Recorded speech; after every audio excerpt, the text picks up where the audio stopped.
Hello there, friends. Welcome back.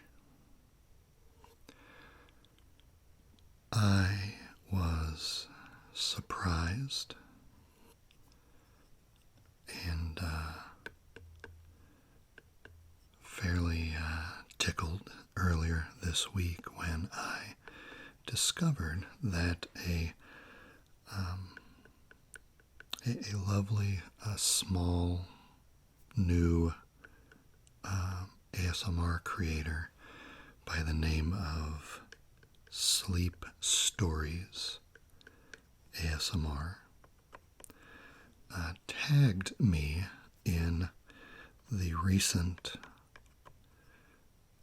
ASMR Tag 25 Questions Challenge that Gibi ASMR started a couple of weeks ago. And it's been over a year since I did any sort of a Q&A type video. And I was honored that SleepStories thought of me as a part of this tag challenge. So I thought this would be a great time to honor that tag and do this Q&A video. I like these tag style videos. Well, I like the exercise of doing these tags within an online community, and I like watching them unfold because it's actually kind of an interesting exercise in, networking, kind of watching who tags who and watching the effect kind of expand out from its center like a spider web, if you will.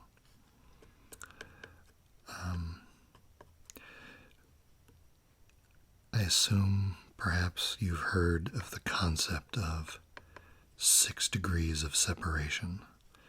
This notion that no two people in the world are separated by more than 6 levels of connection. And then there was that kind of funny Hollywood application of that concept with the 6 degrees of Kevin Bacon that you can find online. And you can apply that to any type of connection and any type of network. And with ASMRtists tagging other ASMRtists as part of this most recent tag, there have been other tag series, but with this most recent one starting with a Gibi who's so visible and popular, I just out of curiosity I backtraced the tags that eventually led to me so that we could check out kind of a 6 degrees of Gibi version of this concept. I've got those written down here. And it's actually so this is just my chicken scratch scribbling here. 6 degrees of Gibi ASMR. And it's actually a fascinating list, and I've written the sub counts here for a very specific reason. And it's kind of evidence about the way just a silly tag series can work in some small way to kind of tie a community together a little bit. And I was specifically interested in this because I appreciate any effort that helps reduce the stratification of of any community based on popularity or, sub count or anything like that. Anything that is able to cut through that kind of stuff and kind of reach through those lines, I think is wonderful. So when we look at these degrees of separation between Gibi and me, there's some very interesting observations in here. So I thought we might, before we get to the questions, we might actually look at this for a moment.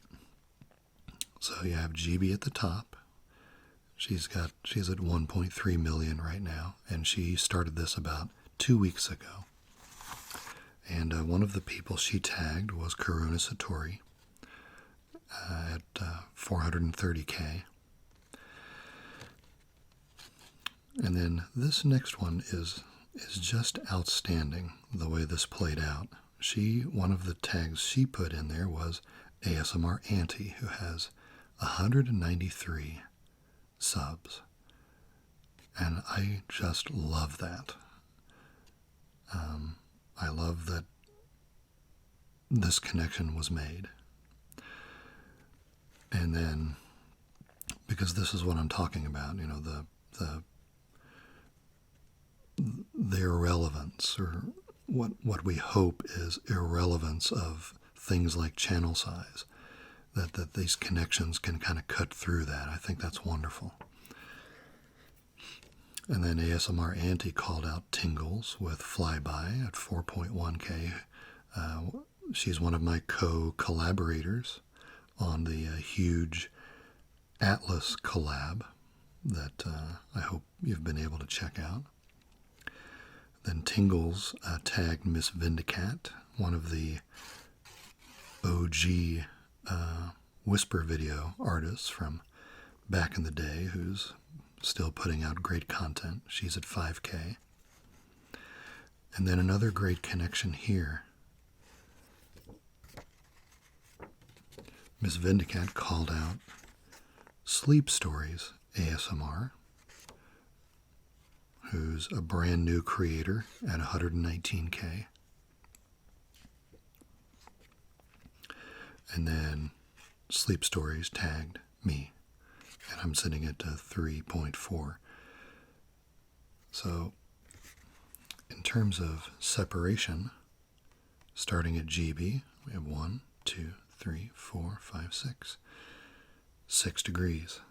It's kind of funny that it turned, this one example turned out to be exactly 6. And in just this list of 6, look at the fantastic variety of channel sizes and how it kind of goes up and down, large to small, back up again, back down again. What a great example of the networking, the way someone like Gibi throws a pond. This is amazing content here, everybody. Throws a stone in the pond, and you watch the ripples emanate from that center point. And, these are the ripples. And I generally never expect to be touched by the ripples of anything, started at the more popular, the bigger end of the community. So it was delightful to hear to see in SleepStories a video that she had tagged me. So I thought some of you might find that view of things a little bit interesting. So we're going to take this video and answer the 25 questions from Gibi's ASMR tag challenge. But, I still wanted this video to be able to stand on the channel kind of on par with the other videos I've done in terms of feel and texture. And you know we love our wood colors here on this channel, and we love our objects and our tinkering and our pointing and our tracing. So rather than just read these questions from a sheet of paper, we're going to try to make this a little more immersive, and we're going to slow it down a little bit. Because as I say on my Twitter page, this channel is not for people in a hurry. So, I have this little box. Looks like a miniature treasure chest, I suppose. And inside we have slips of paper. And each slip of paper has one of the questions. So we'll be doing this a little differently than Gibi did, in that we will be pulling these questions out at random. And I will... my intention here is not to create a 5.5 hour Q&A, so I'll try to be brief on my answers. But we'll use the box here and the paper as a device to navigate through this. And we have our black Dixon Ticonderoga for our pointing, and I think I'll number the slips of paper as we go, so maybe I can put up timestamps later in the right order. I also have some slips of paper in here with the 4 other channels that I am going to tag in this video, and we'll talk about them as we get to them. So why don't we take a look inside our little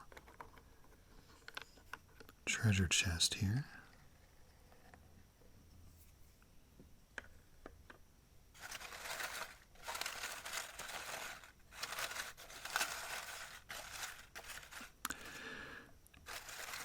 I think the smart thing to do is to open up the chest every time we want to pull a question out, because I'm afraid if I try to leave it open, it will shut on its own. And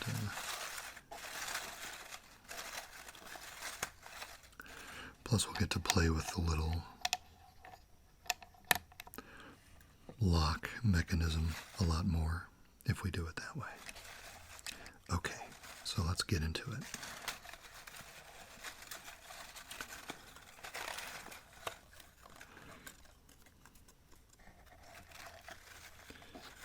Try to keep things from falling apart here. Okay, so that's funny. The very first slip of paper is one of my tags. So this is ASMR Vids, and I'll tell you up front that all of my tags, I only have 4 of them, but they're all going to be a little bit similar. Similar to me in that they'll all be male artists. They'll all be no face or nearly no face artists, as I am, which then by definition means that they're all of a tinkering show and tell, whisper or soft spoken kind of channels like I am. And that's just because I think I just wanted to use this opportunity to talk a little bit about either channels that have inspired me, or channels that I enjoy because I see similarities between me and them, and it's always nice when you see other examples of what you're trying to do. So this is ASMR Vids. He's It's actually been around quite a while. I'm gonna say in the 5 to 6 years range. I would tag him. He's shown his face a few times. He's got some neat like role plays, like an eye doctor and like the concierge at a hotel where he's drawing a map of places he suggests that you could go to for entertainment. He's a fan of Apple products, so he's got what's on my iPad type videos, and there was an Apple design catalog that he did a flip through for. Great soft spoken voice. A lot of unboxings as well. So I tag ASMR Vids. Let's see if we can get a question this time.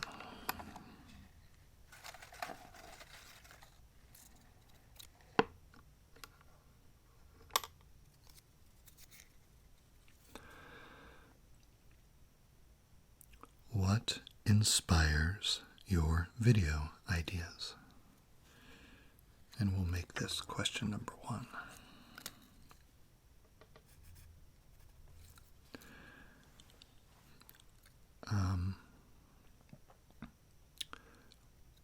Honestly, everything I've done on this channel is just stuff that I'm already interested in my life.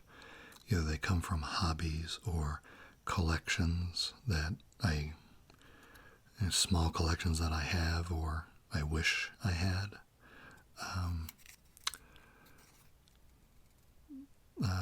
History, I suppose, inspires some of my content. Not that I'm a history expert by any means, but I find myself fascinated by things in the present that remind us of how we used to do things or the way a certain aspect of life used to be. You'll find those kinds of themes. So inspiration is just it's just an extension of stuff that I'm already a fan of in life. I've got a list on my phone that I add to from time to time.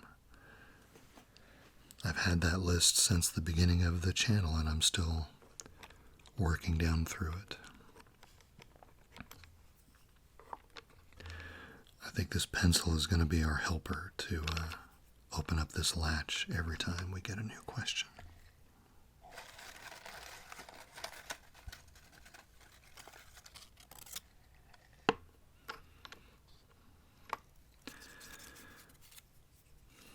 Let's see. What is your least favorite trigger to listen to? And then do it. This is question 2.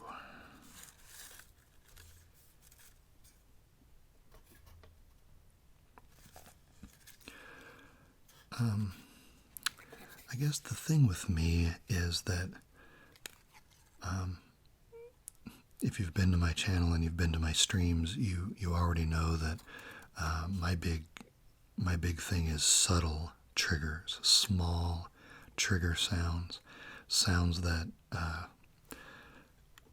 sound like they could be unintentional. So every trigger that I enjoy when done, very slowly and quietly and subtly, I can, if that same trigger is done very aggressively or artificially fast, I don't enjoy it as much. So in terms of least favorite, it has a lot less to do with the trigger than it does the style, the delivery of the trigger, right? So if I'm I don't know the best way to do this, but if I open up a video and it's all about aggressive tapping, I don't know. If I tap on this too hard, you'll hear it through the base of the microphone, but just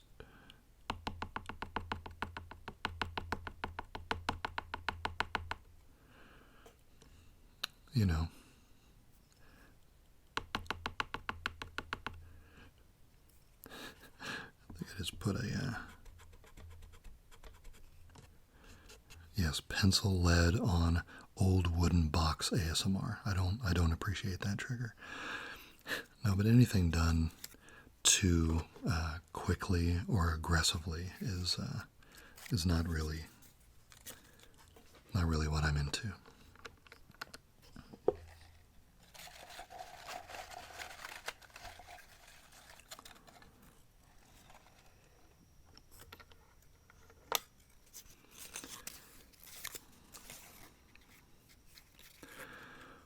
Where do you find yourself spending the most time online? I guess this will be number 3.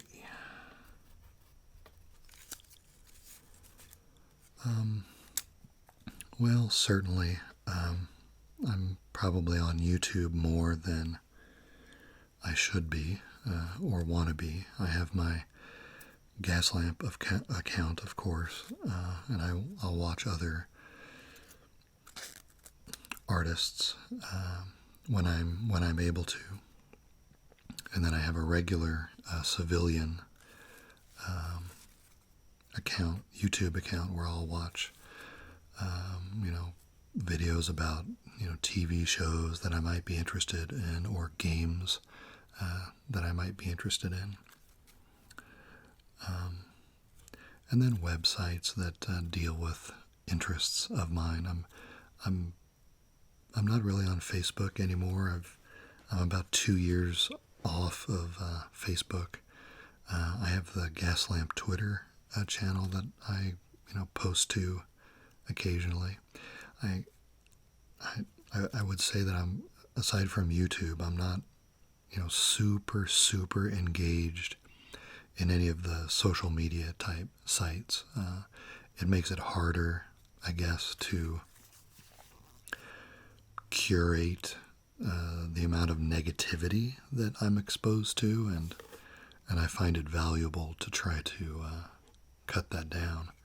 I mean, there's wonderful positivity as well, of course, but there's a lot of people out there just looking for reasons to be upset about stuff, and I tire of that sort of thing pretty quickly.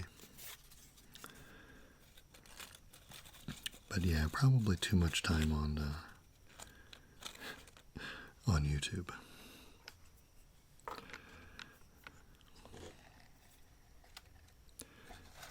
Let's see, I find myself just continuing to dig down into the center of this box, so let's see, is this only one? Yes. No, it's not. Okay. We accidentally pulled out 2, so that'll be our next one.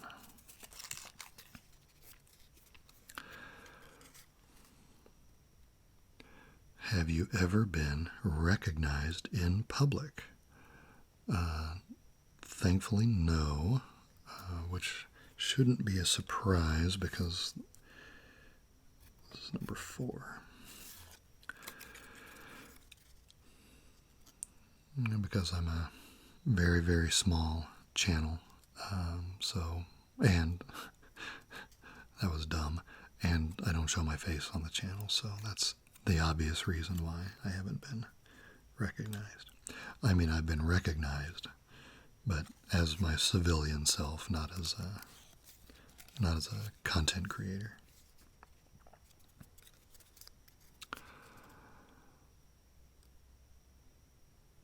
What is your favorite video that you've made?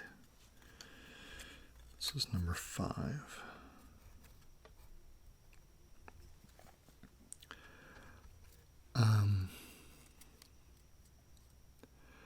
the interesting thing about a question like this is that, for me, since the videos that I make generally are of topics that I already have a vested interest in,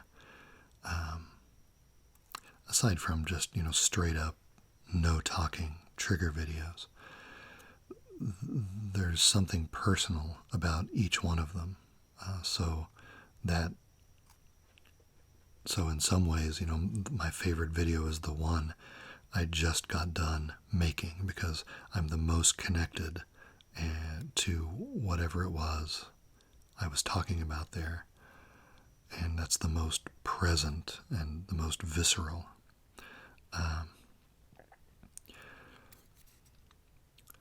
But if I had to look back, I would probably, I wonder if I should have thought about this question ahead of time. I guess just from the pure nostalgia impact of it, I would say the children's book video where I read Andrew Henry's Meadow. Because I love that book, but then also because it took a really long time to get the permissions in place to read that book on my video, and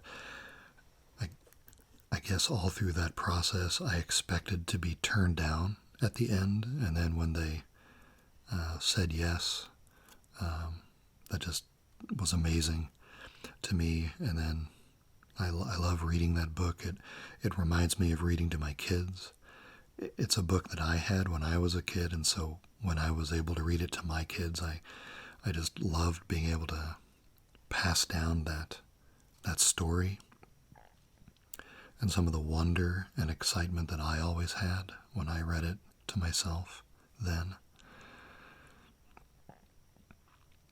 So there's a lot of impact from that video on me personally that wouldn't necessarily come across to another viewer, but that's probably my favorite.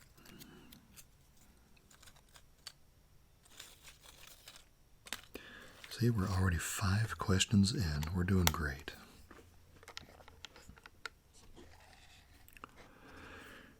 Okay, what else do we have?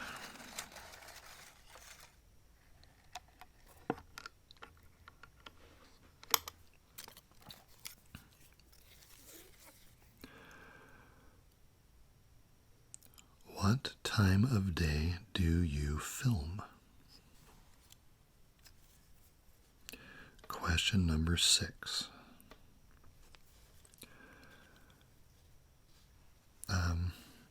During the school year, when my kids are in school and when my wife is at the school that she works at, I find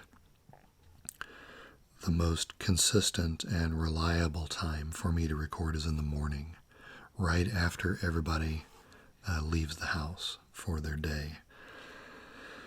I have a somewhat of a flex schedule at my workplace, so I can work longer on some days in order to free up some hours in the morning on a day that I designate as a video day so that I can record a video and then go into work.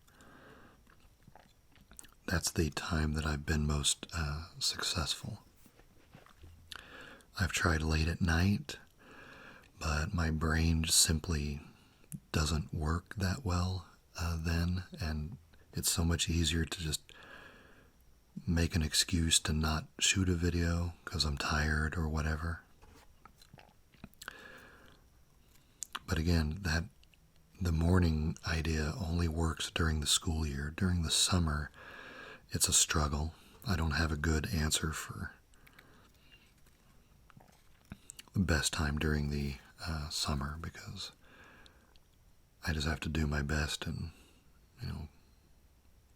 kind of wing it during the summer. Okay.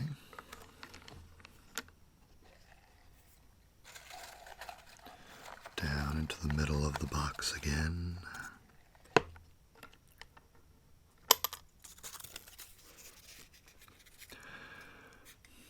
Do your family and friends know you make ASMR videos?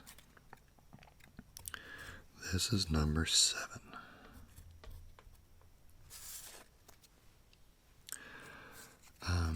My immediate family do know. Yes, of course. It would be very difficult to shoot content in the house without them knowing. But friends know. I've never really told anybody else. I don't really feel a need to. It's not necessary for them to know everything I do. I don't really have what I would call a huge, group of really close friends anyway. That group seems to have gotten smaller over the years as I've gotten older, unfortunately. So no, only the immediate family knows.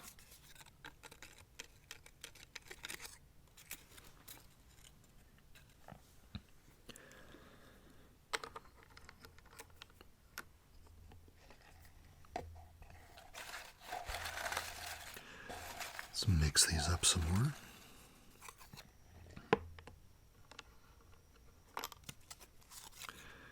What's next? What's the most absurd request you received from a fan? This is number 8.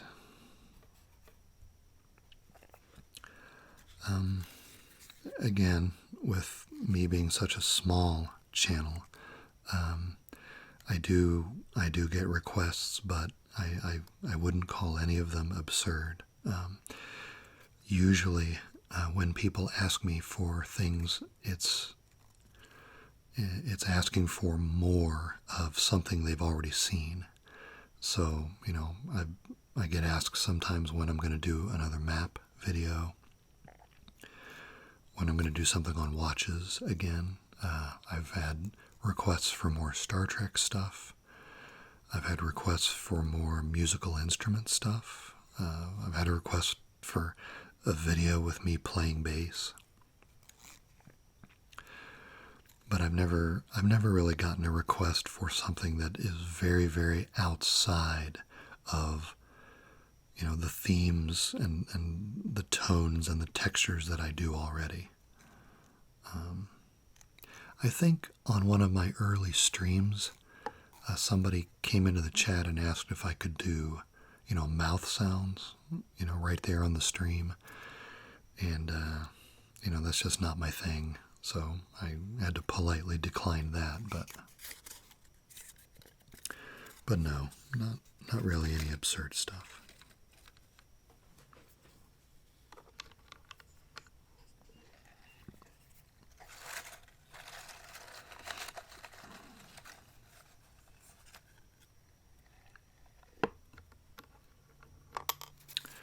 Okay, what is next?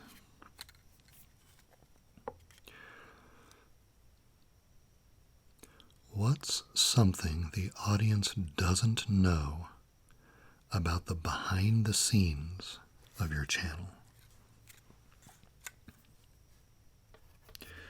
This is number 9.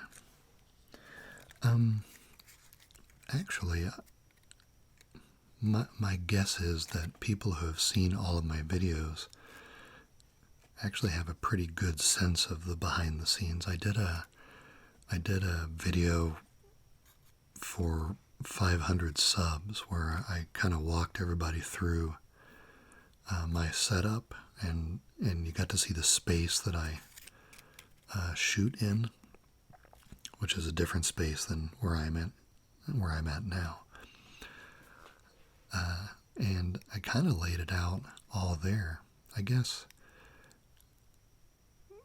if there's one thing that, maybe I just don't talk about that much, and I'm reminded of it every time I see another artist put up a blooper reel, is that, for the most part, the videos that you see on this channel are, since they're unscripted and it's just me talking about stuff that I like, in 99% of the cases, what you're seeing in the video is everything that I shot. I don't have this master reel of funny stuff, that I had to cut out of videos. The only thing that gets cut out is coughs and throat clears and stuff like that. So everything else is straight, just turn on the camera, start talking about stuff. So it's very streamlined in that manner. So maybe I need to pay more attention to what I'm doing with the focus on this video. I hope you're not seeing a blurry image most of the time. That was number 9.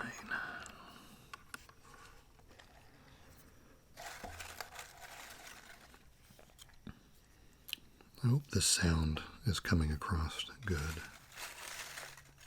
What if we stir the soup with this pencil?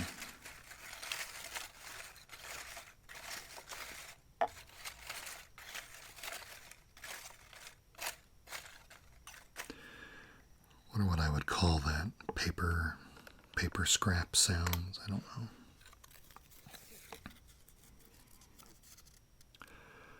Name the last 5 ASMRtists that you watched.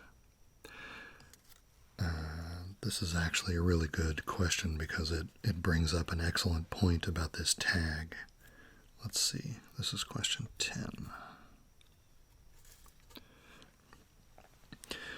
I talked at the beginning of the video about the power of the networking, right? And the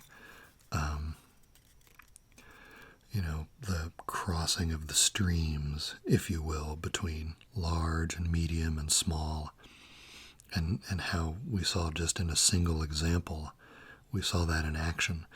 If you want to see another example of that in action,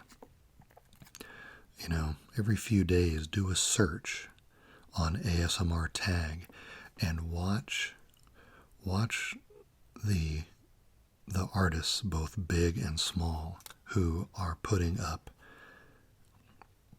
these tag videos in response. And I guarantee that you will find artists on that search that you've never seen before. So, for example, I was doing that just yesterday, and so some of the videos that I watched were artists that I didn't know that had put up their own tag videos in response to Gibi or in response to whoever tagged them. Jama ASMR, Jama, is one of them. ASMR Zelda, I watched some of her as well, and the White Rabbit ASMR. I also watched some of Indie ASMR, that's INDIEE ASMR, because he did a Hearthstone stream yesterday, and I watched some of that. And I also saw some of Ciel, CIEL ASMR. And I saw her because she was doing a live stream. I was searching specifically for live streams recently, and she came up. But that first part about searching for the tag, if the tag wasn't doing what it's supposed to do, kind of spidering out through the community, you wouldn't see new artists in that search. So you should definitely do it. It's a very interesting way to find new creators.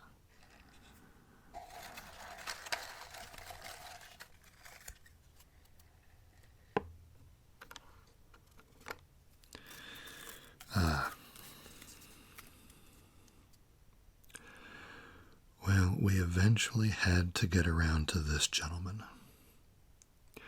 I tag RelaxingASMR.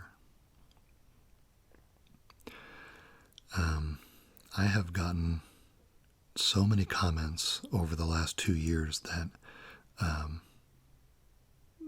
my videos remind them of relaxing ASMR. One person even came into a stream that I did last year or something like that and thought they were watching a relaxing ASMR stream. And I'm very humbled by that comparison, because relaxing ASMR is a very strong early inspiration for me. Not in the sense that, I mean, I'm not copying him, of course. It just so happens that my style, just being genuine and kind of doing this content in the way that I want to do it, just happens to be similar to what he does. And, of all the artists that I started watching when I first discovered that ASMR was a thing out there on the internet, this guy's content just always felt the most relatable and comfortable and natural. You can tell he's probably, an older, I hesitate to use that word at my age, right? But I think he's a few years older than me. He gives you every impression that he's got a house full of amazing collections of things. He does ink pen, fountain pen videos, crosswords, lots of tinkering stuff, model building.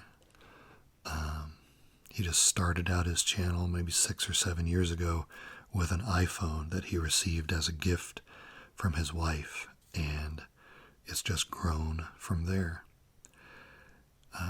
He's like an uncle or a grandpa, the most interesting uncle or grandpa you could possibly have. And his content's just the best. He's probably my number one.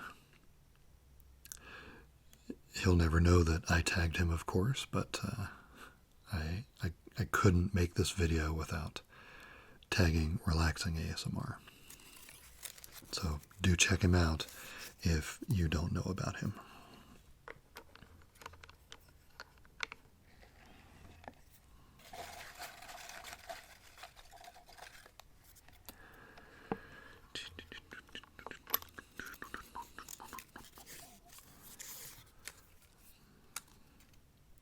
Do you watch your own videos? Let's see, this should be 11 if I'm not losing count. No, I don't. Well, I mean, I don't just sit there and watch finished videos that I've done. No. I have a very difficult time watching my own stuff. Obviously, I'm watching it as I'm editing,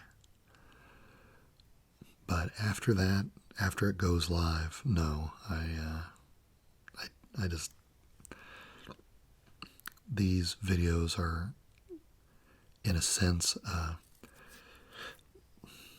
a very in the moment kind of a creation for me, and after that moment is done, I guess mentally I'm kind of moving on to the next moment. Plus, I just don't like listening to myself that much. So no, that's a pretty easy answer. But I don't, I enjoy the creative process. I mean, I do. This is a creative outlet for me. It's a creative hobby. And I enjoy the process of creating these small conversational moments. But once they're done, I kind of have to move on to the next thing.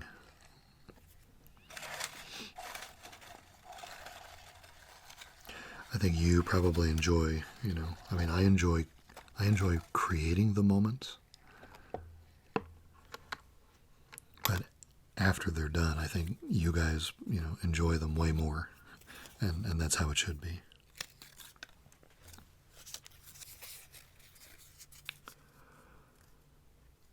What videos of yours do you think didn't get the love it deserved? Number 12.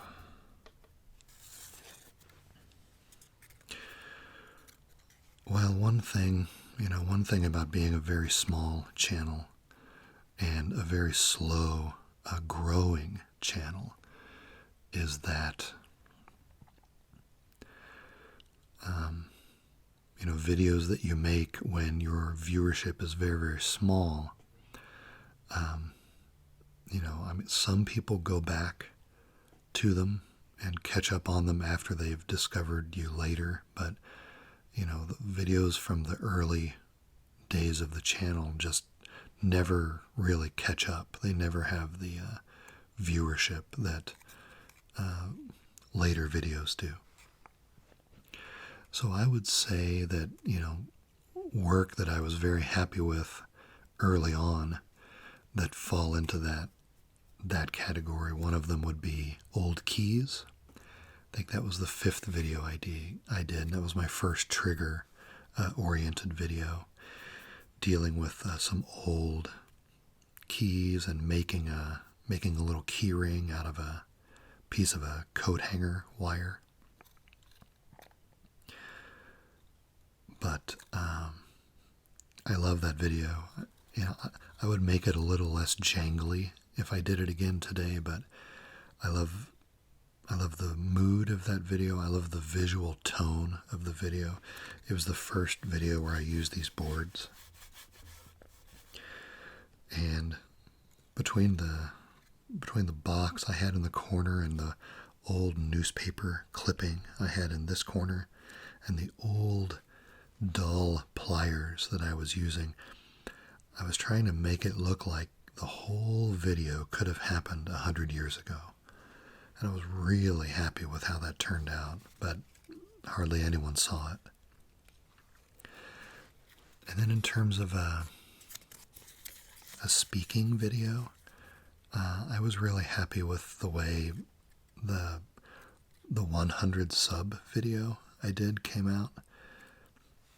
Visually, all it was me sorting a pile of old Kiss bubblegum cards. But the ramble that I did during that, I kind of thought about, before I started, some general places I wanted that ramble to go, and I was just really, really happy with how it came out. It was a really very personal message,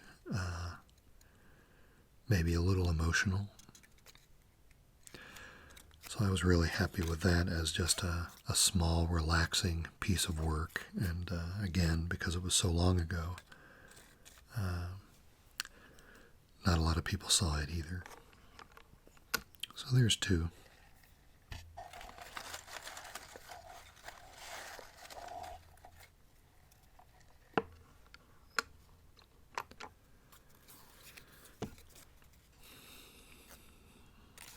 Let's see. Do you use ASMR to relax or fall asleep? Number 13. I definitely use it to relax and to focus. I like having certain types of ASMR running in the background, sometimes at work. I have to be careful about it. Certain types, will cross the line and really start to make me feel actively sleepy, but certain sound-oriented videos can kind of help my thought process. And it's relaxing. You know, I get stressed out at work sometimes, and so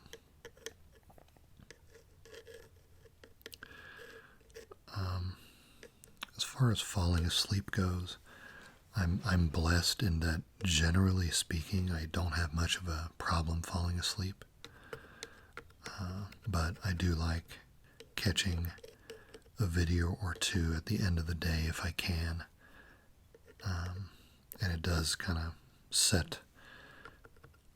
put my mind in the right place to go ahead and fall asleep. But I usually can't last for too long. I fall asleep pretty easily.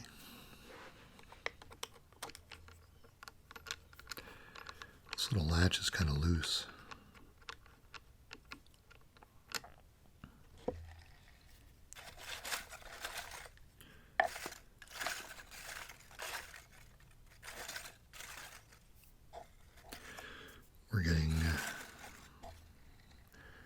We're seeing more and more of the bottom of the box.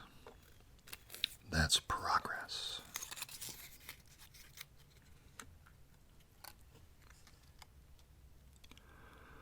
When was the first time you watched ASMR on YouTube? This is number 14. I should have looked this up before I started the video. The first time I knew ASMR was a thing was when I heard the piece that Andrea Siegel did on NPR's This American Life episode. I think I was listening to a rebroadcast of that, so I don't think it was the very first time it aired, but maybe, the second time, whenever that was. And that piece that on NPR talked a bit about jewelry video that the Water Whispers Ilsa did. That was featured in the piece. And so the next time that I was on YouTube after that, I went directly to searching on Water Whispers Ilsa jewelry, and I went straight to one of her jewelry sorting videos where she had her grandmother's jewelry. So that was the very first ASMR video I saw, and it would have been shortly after that rebroadcast of, I think that episode was called Tribes. And it still holds up as a really good piece for explaining what ASMR is. When I first told my wife that I wanted to do an ASMR channel, I started that conversation by playing Andrea Siegel's piece for her. It's a great, I think it's less than 15 minutes, and it's a great shortcut, and I think it really does a good job of explaining what it's all about.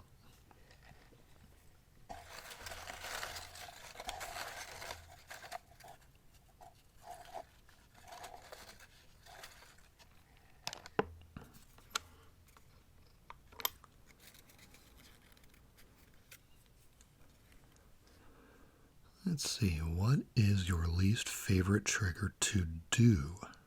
And do this too. So the other question must have been, wait, hold up. This is number 15. Let's number it first. Let's see, how is this different than from the other question we answered?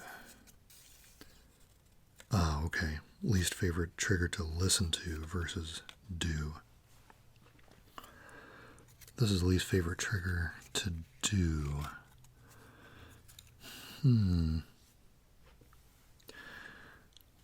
Well, I guess, I mentioned a couple minutes ago the person in the stream the one time that wanted me to do mouth sounds. definitely not, I've never actually tried them in a legitimate way on a video or a stream. Not only because I don't think I would be very good at it, but because it's just, if I'm going to do a straight up trigger, it has to be something that I enjoy in the first place. And I think it has to be something that, can sound relatively unintentional and kind of aligns with the spirit and the content that I'm doing here on the channel. And, tons of respect to, all those people who, love their mouth sound triggers. But, it's not something I listen to, and I don't think I would be any good at it, and I would feel way, way too self-conscious about it if I tried to do it myself. And a funny extension of that is that one that I like, because it can be the very definition of unintentional, is indistinct or unintelligible whispering or muttering. That kind of, if you're in a quiet room, and maybe a library is a good example, and there's a person or two people, across the way, little ways away, and they're whispering about something. You can't quite make it out, right? I think that's a great sound. And, as an example of something that I wanted to try to do but kind of failed at miserably, I wanted to do that as part of a video I did recently called the ASMR Pencil Rummage. And my intention was to have kind of indistinct muttering going on in the background while I was looking at these pencils and writing things down on a piece of paper. And I failed at that so badly that, it turned out to be very, very distinct muttering, because you could understand everything I was saying. So it was an epic fail on the unintelligible part. So I don't know if it's one of my favorite triggers, but it's not a favorite to do just because I know I don't know how to do it in a way that actually comes across as indistinct. So maybe I'll try. Let's see if I can try. This will be some redemption. I'll try it here and see if I can manage to do something that is truly indistinct. I think the other part of it is that, it's difficult for me to just generate meaningless noises, meaning like fake talking, or fake whispering. I feel like I still need to be saying something that is correct English, but do it in a way that you can't really, you can't hear clearly what I'm saying. And maybe that was my problem with that video. I'm talking too much about this, sorry.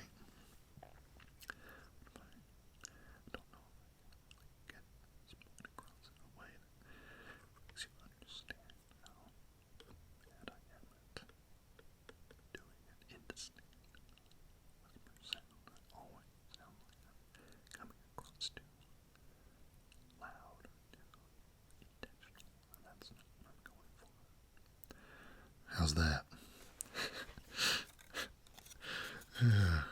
I am never watching that back again.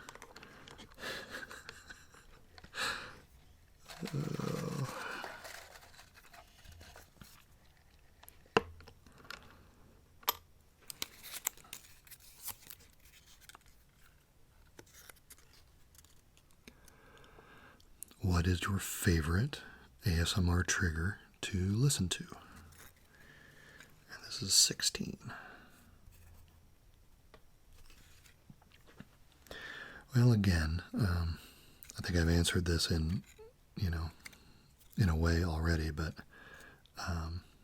my favorite trigger is really more of a trigger style. So if it's subtle and small and borderline unintentional, I love it. So it could be crinkles, it could be tapping, it could be lid sounds, it could be just a stylus, it could be page turning.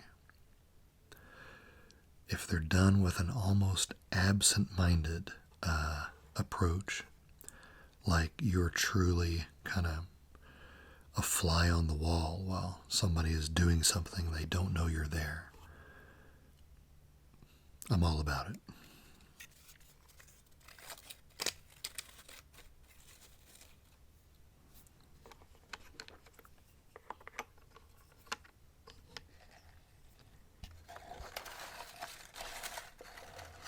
Let's get this guy in the corner. He was hiding. He wanted to be last. But no. What software do you use to edit? I am a Sony Vegas Movie Studio 13 or Platinum 13, something like that, user. This is 17. I have Movie Studio 14, but I just haven't installed it on the newer laptop that my wife has. I'm running a 13 on a very old PC. I mean, very old. Very slow renders. But it's works like a champ. No complaints.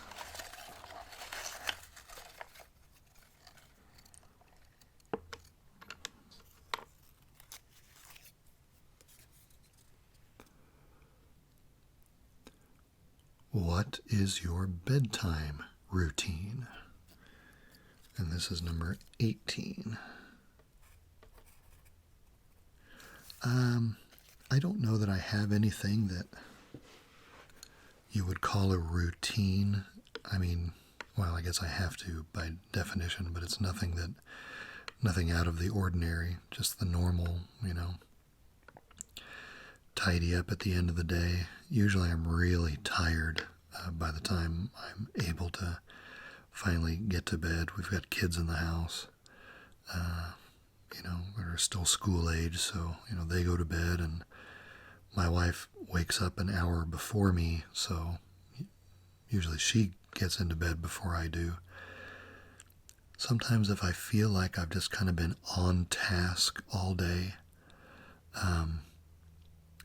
I like to just veg out and watch something kind of mindless or do something just kind of unrelated to anything I've done the rest of the day, because sometimes I don't feel like I've really done anything for me the entire day.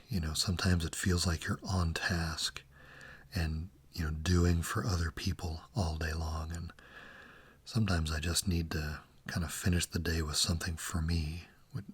And it can't be anything mentally taxing, right? Because I've got no brain power by that point in the day. But so I might watch a show, or watch a video, or maybe look through something, I don't know, and then just tidy up in the bathroom and off to bed. And then I might watch a video or two in bed, and then I'm out. So nothing really out of the ordinary going on there.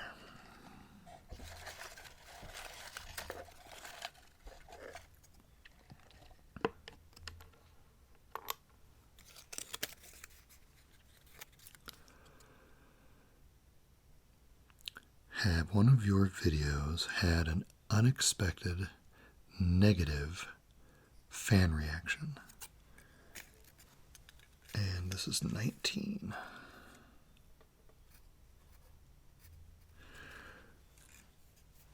This is a pretty easy answer. No, not really. Again, I'm pretty small. My content does not cast a very wide net, so it's nothing I've done has ever really triggered anybody or, you know, affected anybody in an unexpected way that has come back to me anyway. Just not, just don't have that big of a reach yet. And I don't know that, well, I guess I shouldn't say, I guess anything I do could be something that someone would have a problem with, although it's hard for me to imagine. But you never know.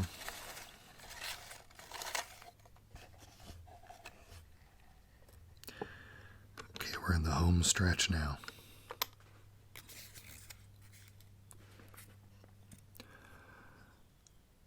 What advice would you give someone who wanted to make their own ASMR content? This is number 20. 5 more to go.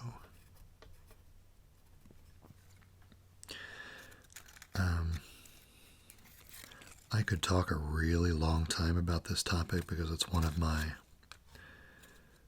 well, it's just something I think I have a lot of opinions about, but I don't want to drag this on. So if I were to summarize, I would say patience, patience, patience. I would recommend patience first. We have seen examples, all of us have, and I'm not just in the ASMR community, but any community has these examples of channels that kind of blow up, and that's a real fun thing to watch. But I do wonder sometimes, if it skews the expectations of people getting into the content for the first time.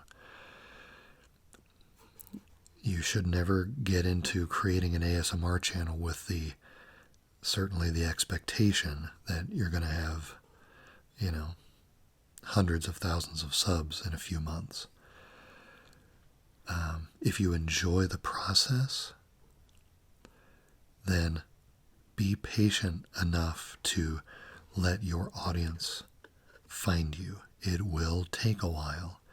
There's a lot of content out there these days, and even if you do all the right things with upload schedules and tags and all the things they recommend, you're still one creator in a sea of content. So be patient enough to allow yourself to find your own stylistic voice. Have fun, keep doing it if you like doing it, but kind of separate your mind from, things like sub count and just enjoy the process long enough for the people who really resonate with what you're doing to find you. Because it may and probably will take a while, and it'll take longer than you want it to.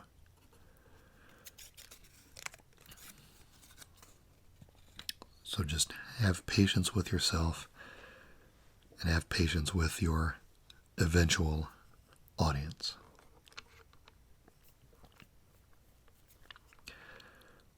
And I guess if I would tack a second thing onto that real quickly, it would be allow yourself to be selfish, meaning make your content for you first.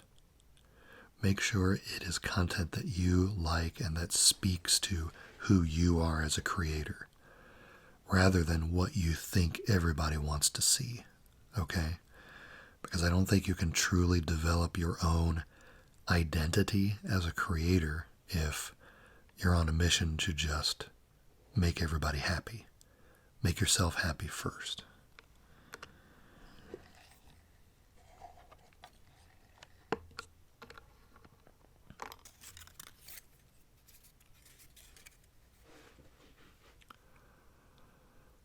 When was the first time you experienced ASMR? This is 21. I don't remember a specific first time that I actually felt the sensation that we call ASMR. But after I found out, what ASMR was, I was able to make sense of some relaxation reactions that I do remember having when I was a kid in certain situations. Like watching Bob Ross, of course. Another situation was listening to the dental hygienist talk to me at the dentist office. That was always a very relaxing tone of voice and the kind of meaningless, chit chat that they come up with. Because when you're in the dentist chair, you can't reply, right? So in some ways, it's very much like a monologue, a one-way monologue that you might do in an ASMR video, because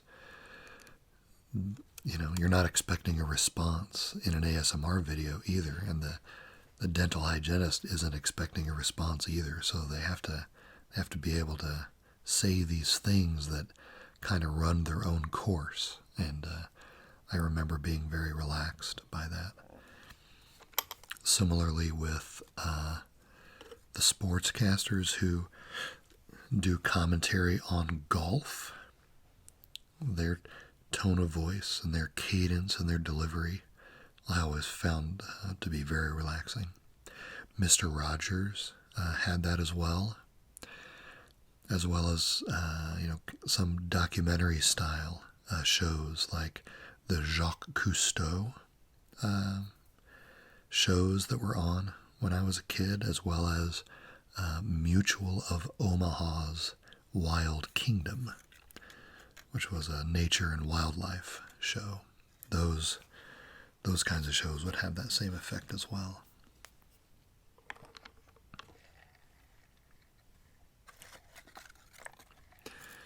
Let's do my third of 4 tags here.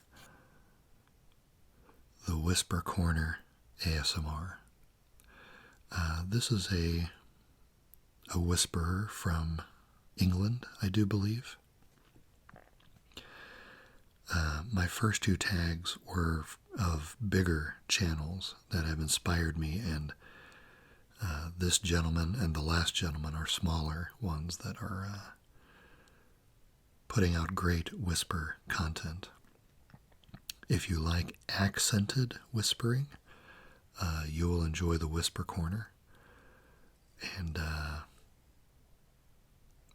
he does a lot of the same, he's interested in a lot of the same things that I'm interested in. In fact, I would, in particular, draw your attention to a pair of videos that he's put out recently where he's taking a close look at a small pocket atlas from, I believe, 1891 that he found on eBay or something like that.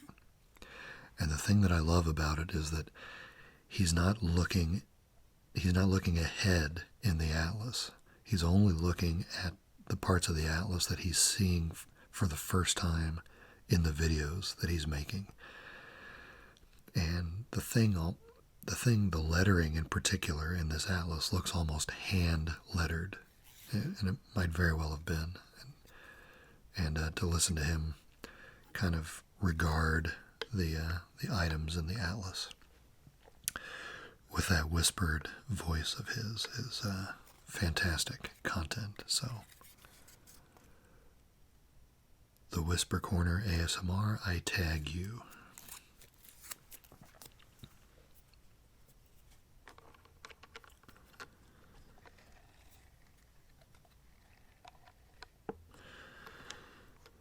Okay, almost there.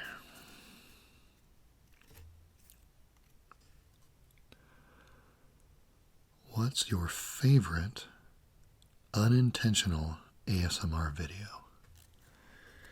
And this would be 22. I don't know if you would call this a true... Oh, maybe I should have been putting the questions up there all this time. Don't you love it when your best ideas come at the very end of the video? Does that happen to other people, or is it just me? I don't know if this is an actual ASMR video, but I love it to death. It's very short, and I'll recommend it to you as just a fascinating thing to watch. That's a personal inspiration to me, and I've mentioned it on a stream before. It's a short, no-talking, documentary-style video called The Last Punch Cutter. Punch cutter is one word.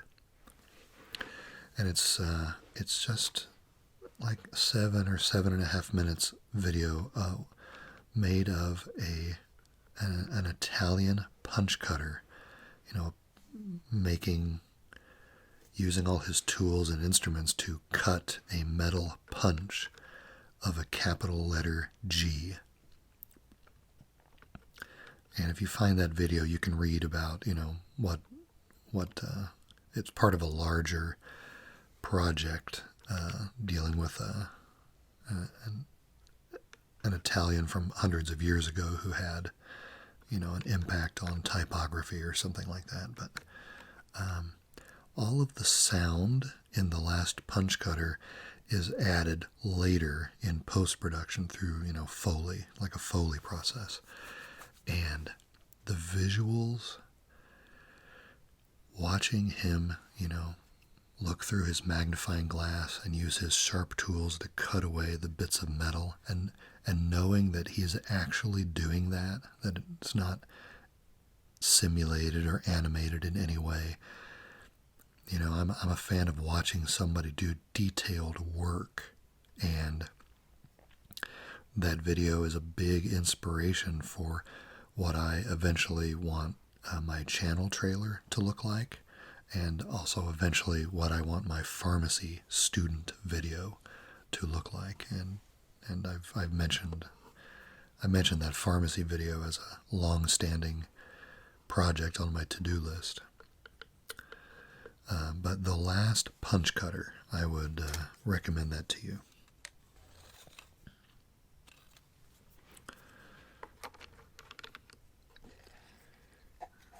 We're almost there. Look, just a few pieces left.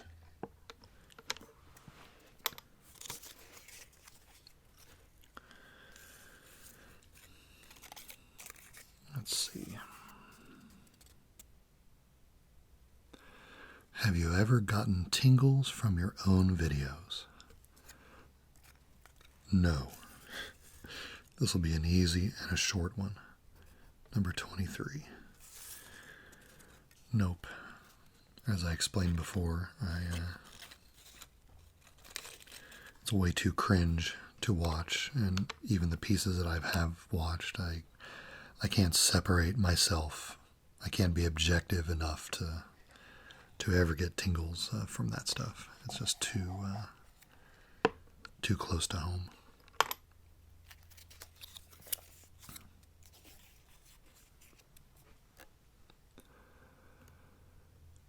And then, what is your favorite trigger to do? And then do it. And this is 24.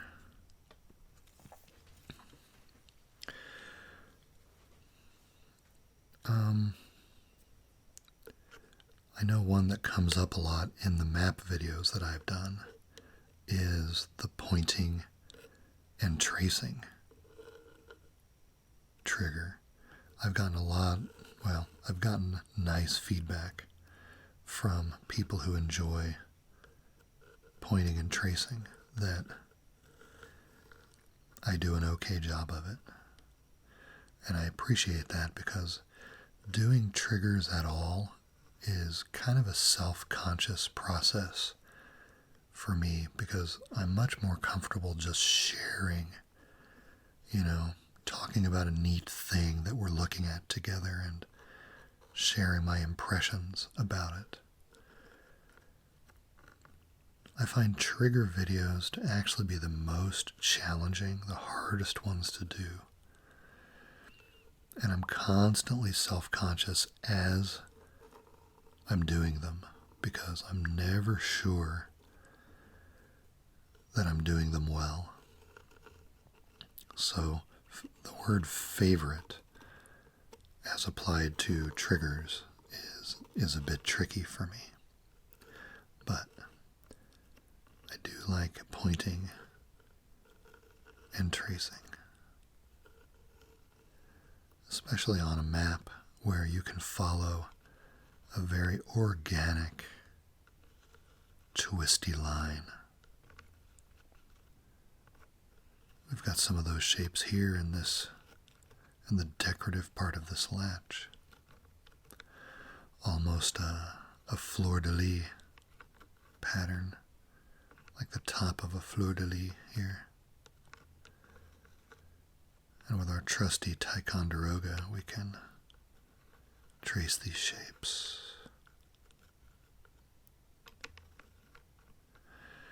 We can trace these shapes as if they were roads leading us to a place.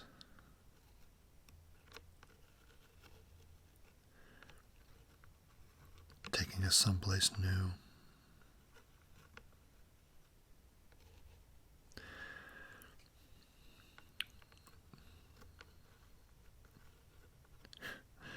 So there's some pointing and tracing for you. It's kind of meditative. I think the rambles can sometimes be, more interesting and deeper and a little more free-flowing when you're pointing and tracing, because it's almost self-hypnotic in a way.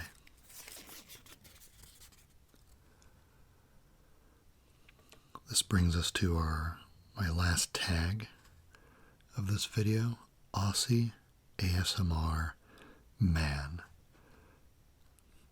As the name suggests, he is from Australia, so again, the accented whispering, which is great. He's a tabletop, no-face guy like me. Talks about flags. He does map drawing videos. He even did a video recently where he perched his camera next to the open hood of his car and talked about engine parts. So he's a guy right up my street.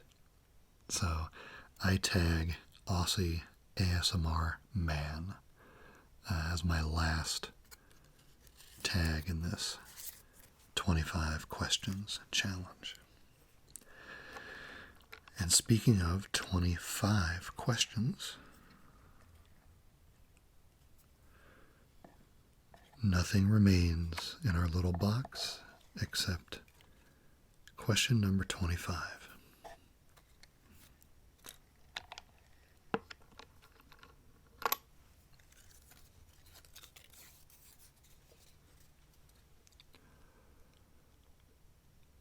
And here we are. How long does it take you to make a video? This is our final question, number 25.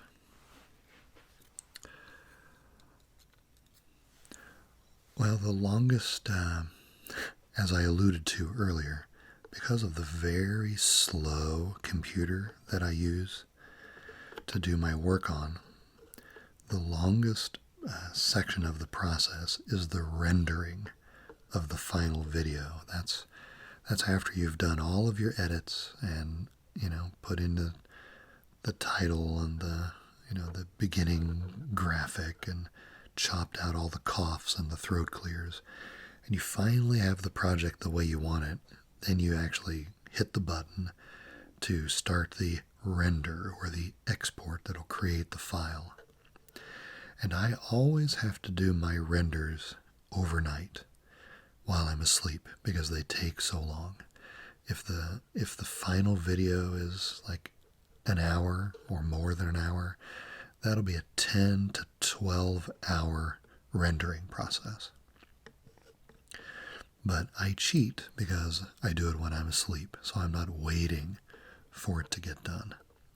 And yes, I should move to a better machine eventually, but in terms of the actual filming, what you see in the video is pretty much the length of time it took to film that content. Because again, I use almost everything that I shoot.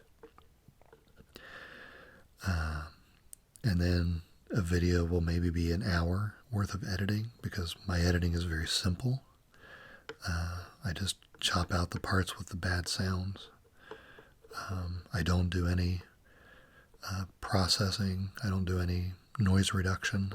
I just try to get the room as quiet as I can, and I let her go. So I'd say maybe a couple or 3 hours between thinking about the idea, executing it, and editing it down, and then overnight for the render, and then a little bit of time to create a thumbnail. I knew right from the get-go before I started this process that for me to work it in, to have it sit amongst all of my other priorities in a way that I could sustain, I was going to have to figure out a video style that did not consume a lot of time in post-production. So that's why it's important for me to be able to work in a style of content that's very kind of improvisational. I absolutely love and respect all the content that's out there that are real editing master classes. You could tell they've just got a lot of production value at hand, and that's all amazing. But I would never be able to do that style of content with the other things that I have going on in my life. So it was important for me to come up with something that I could do that I could still feel creative at, but that could be relatively direct in terms of getting to a final edit relatively expeditiously. And it works out for me because just so happens that kind of content is what I would like to be doing anyway, creating these small conversational bubbles between you and me where we could just share something interesting, something that hopefully triggers a bit of nostalgia or a memory or a chapter of some interesting thing you've done in your life that you can then tell me about, and that initiates the back and forth that we have on the channel, which is the heart of any channel's community. So no, doesn't take too long, thankfully. Okay, guys, I've rambled a bit more than I intended to, but I hope you've enjoyed this 25 question challenge ASMR tag. Started by Gibi ASMR, and many thanks to SleepStories ASMR for tagging me and inviting me to play a part in this fun series. So again, I tag ASMR Vids,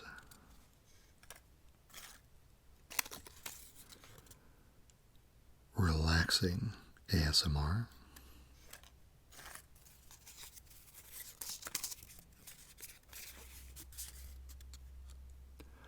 TheWhisperCorner ASMR,